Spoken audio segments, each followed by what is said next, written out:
हम गुंजन चौधरी मैथिली गुंजन चैनल पर समस्त मिथिलावासी के प्रणाम करै छी। आइ हम एकटा कोबर गीत लऽ कऽ उपस्थित छी। कोशिश करै छी जे गीत अहाँ सबके जरूर पसंद आयत। राम ही लक्ष्मण बन कए चलला, बाटहि लागल पियास हे। राम ही लक्ष्मण बन कए चलला, बाटहि लागल पियास हे। एही रे नगरिया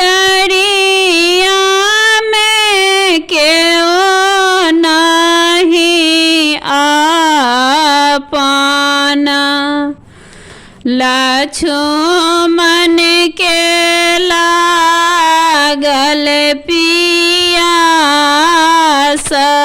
हे।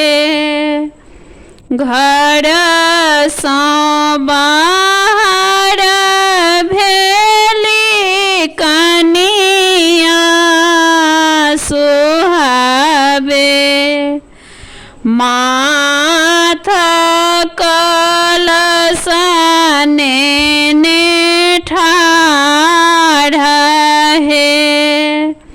पीबू पीबू आहे देवराई हो शीतल पानिया, इहो थिक जमुना कनीर हे।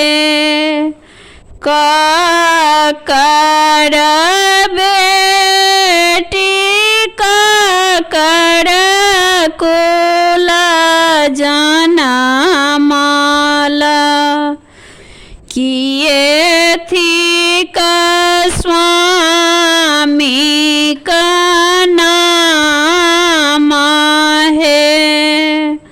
जनक जी के बेटी जनक कुल जनमल,